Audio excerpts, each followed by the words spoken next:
everybody. Welcome to Comic Hero Talk, the show where we review superhero and comic book television and talk a little bit of comics here and there. I am your regular host, Jacob Bartley, and I'm going solo today on Harley Quinn Season 2, Episode 5, Batman's Backman. That is the title of the episode, and normally I've been doing these reviews with Brian Apolicino, but I had to get this one out as soon as possible, so I'm just going to go ahead and take care of it solo. So let's get into it. This will be a spoiler discussion for the most recent episode of Harley Quinn. And overall, I gotta say, there's two ways to look at this episode. When I look at it as entertainment and what I thought and how I enjoyed it watching it, I loved it. But when I look at it as a part of this Harley Quinn show, I don't love it so much. And I'll explain that. I don't think it was necessary to have an episode without Harley Quinn in it in order to tell this story. Maybe putting her in this episode wasn't necessary, but I just don't think you can take away from the importance of the Harley Quinn character by doing just a Batman-centric episode. The thing is, it's Batman, the most popular superhero ever. And currently, I still would say so. And he has had his time shine plenty of times. So on a Harley Quinn show, you gave a whole episode to Batman. I liked the episode, but that kind of rubs me the wrong way a little bit. Like, if they did just a Poison Ivy episode, I'd be okay with that because Poison Ivy is the second lead of the show, and she's not a character that we've necessarily seen a lot of just in general in animation or live action. So I would be okay with that. I'd be okay if they did a whole episode dedicated to Dr. Psycho. He's the main character in this show, and he is definitely a character we have not seen a lot of. But to take a whole episode away from Harley Quinn and give it to Batman is a little bit iffy for me. But other than that, this episode was so entertaining, especially the opening tag and the end tag. The opening of this episode was absolutely incredible. It kind of hits you out of nowhere. You have these two geek guys, geek culture representatives, I like to call them, and it's so perfect. One of them's releases the Snyder Cut shirt, which is the Zack Snyder director's cut of Justice League that everyone assumes just exists right now, and they keep demanding for it. But that's a discussion for another time. And then another guy is wearing a shirt that says The Last Jedi is not canon. So saying from the Star Wars series, The Last Jedi, the movie, is not canon. I thought that was hilarious. It was the perfect just hyperbole of us snotty geek fans there. So I loved that. And the way they were talking about Harley Quinn and how they start reading the synopsis saying Harley Quinn and Poison Ivy aren't in this episode. And that's how I found it. I didn't even know they weren't in this episode until I started watching the episode. So that was interesting.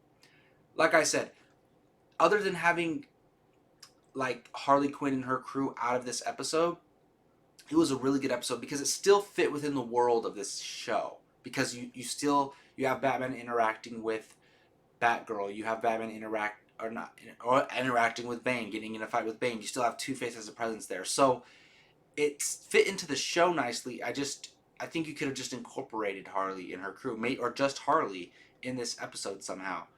But that's fine. I doubt they'll ever do this again. But outside of that, it was a very entertaining episode. I love the Iron Bat suit. That's what I'm going to call it, the Iron Bat suit. That moment when he takes it out of Alfred's room and it's all being so loud and Alfred's still sleeping, that was great. The Alfred in this show is awesome. I forget the name of the vigilante that he was it the Noodle or something like that? The vigilante that he was posing as. That was hilarious, and the way it tied in at the end. There was some great stuff. Batman being very concerned that Batgirl's out there representing the bat symbol. A lot of cool things. We have these references to when Batman's back gets broken by Bane. They handled it a little bit differently. Batman, his back was already messed up in this episode, and I think that's how it is in the comics. I'm not sure. Never actually read the arc. But like in this episode, you don't see Bane you know, snap his back on his knee, but he does throw him, just completely destroy his legs and bash him up against cement. So just as bad. That was a really cool thing, and you kind of knew in the title. Brian hinted last our last episode. Brian hinted that the Batman was a reference to Bane, and he was right. It definitely was. I didn't think that it wasn't. I didn't read the synopsis or anything or look at it at all. But that was a great fight. I loved seeing Batman use his iron suit, and I'm sure that Batman suit has its own name. It's fun to call it the Iron Suit, the Iron Bat suit. Uh, Seeing him use that was cool. And for a moment, there's certain things about this show, like you forget that it's a Harley Quinn show and anything goes. So when Batman curses, it's shocking. And then when Batman uses a missile out of his crotch area, I lost it. I could not stop laughing. And the thing is, it fits in this show and it works in this show. You can't do that in the Robert Pattinson Batman. You can't do that in Justice League. Never. Never, ever in live action.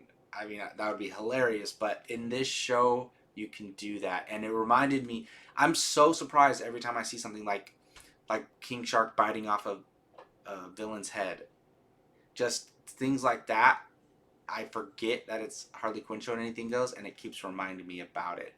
But yes, it was a very cool way to show that Batman's back, but he's not really back. He got tore up by Bane by the end of the episode, but it was a great way to segue Batgirl being the vigilante or the hero of Gotham for now, because I loved the introduction of Batgirl and Riddle U. I thought it was great. I didn't even know that was her at first, and then when they team kind of work with her and Riddle U, I really liked the character once they revealed that it was Barbara Gordon, and I love her fighting style, the way she looks, her animation, just awesome. So if Batgirl's gonna be the hero in the show, opposite Harley Quinn and Poison Ivy, not necessarily working with them, not necessarily always fighting them, but taking over that Batman role, I'm totally okay with it. And I I go back and forth on the Jim Gordon character. Sometimes he's funny and fits into the show. Sometimes they go a little bit too far, but I do think it's hilarious that it's Batgirl working with her dad, and her dad doesn't even know it's her. It's like the ultimate play on someone doesn't recognize somebody in a mask, because I know if I saw somebody I knew in a mask, no matter what it was, the Batman mask even, I would know that it's them just because they're the shape of their face and their mannerisms and all that stuff. So it's just funny that he gets introduced to Batgirl and doesn't even know that it's his daughter. So that's ridiculous. And I do like how Batgirl's like always on social media and has her followers and all that stuff. Like they do some really cool stuff with this show in regards to that. So even though I was a little bit disappointed this wasn't a Harley centric episode, it did push the world forward a little bit. It showed us what was going on with Batman. It satisfied that wonder that was going on with that. It also pushed forward the Batgirl character, showed us a little bit more about Alfred, showed us a little bit more about Bane and Two-Face. So it did add to the overall world of this Harley Quinn show, but it was just very odd, caught me off guard not to have Harley Quinn in the crew in this episode. But hey, it still was a very entertaining episode. Love the stuff they did with Batman in this episode. So I am overall satisfied.